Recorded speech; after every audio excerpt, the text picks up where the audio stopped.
The night arrives slowly. The air of early autumn is gentle, neither warm nor cold.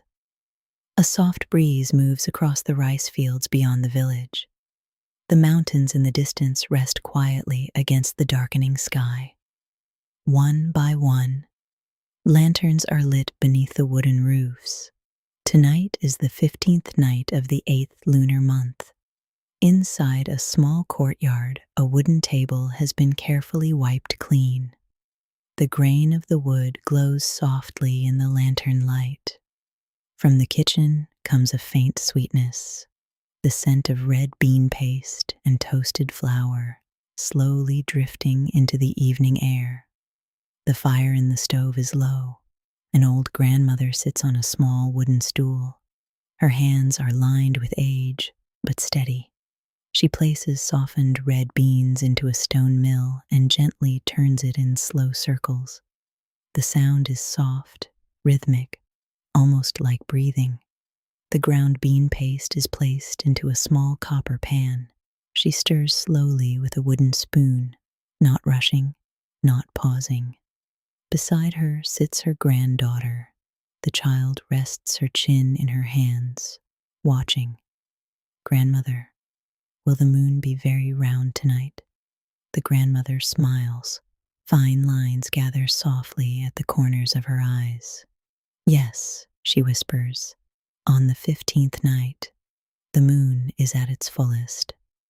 She says it as if sharing something precious. The dough has rested. She divides it into small, round pieces, pressing each gently with her palm.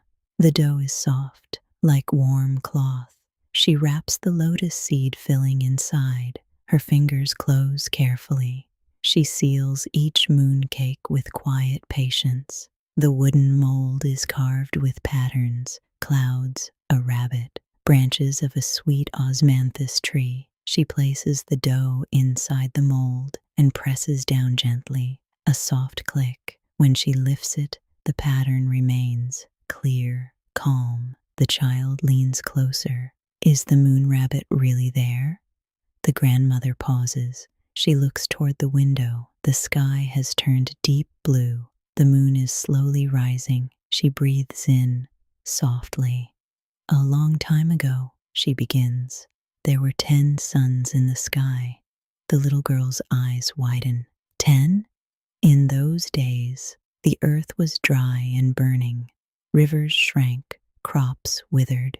People walked with lowered heads beneath the blazing light. There was a young archer named Hu Yi.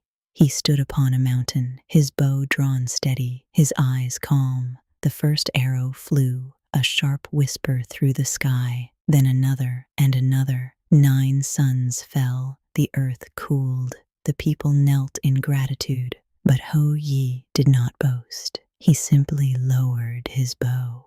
Later, he was given an elixir of immortality, a small vial of clear liquid. It shimmered gently in the moonlight. He did not wish to live forever alone. He gave it to his wife, Chang'e, to keep safe. When we grow old, he said softly, we will drink it together. Chang'e nodded. Her fingers were cool as she placed the vial inside a wooden box.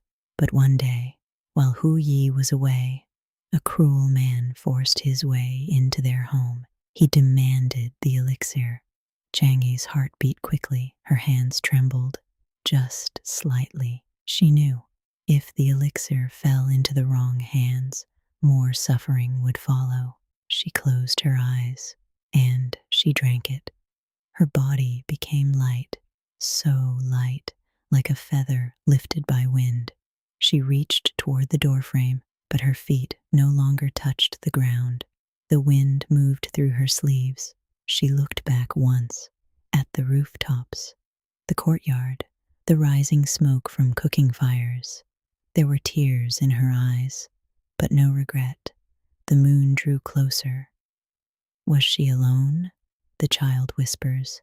Yes, the grandmother answers gently. She lives in the quiet palace of the moon. Does she miss him? The grandmother smiles.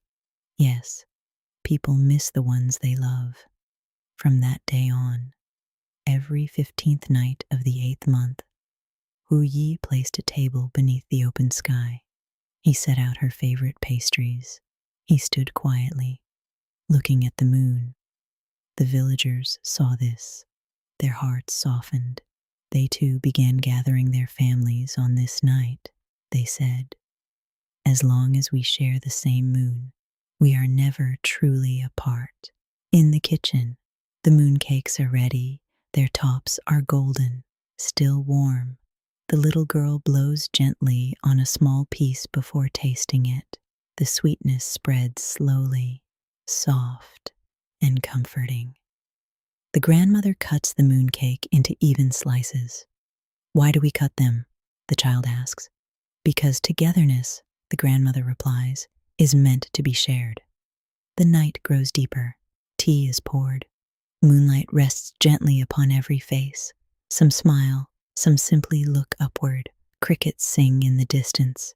The air smells of sweetness and quiet earth. The little girl leans against her grandmother.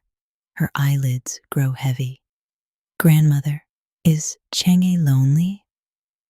The grandmother strokes her hair. When people remember her, she is not alone. High above, in the silent palace of the moon, Chang'e stands by a window of pale light. She looks down at the earth, at countless lanterns glowing below, and she smiles, not sadly, but gently.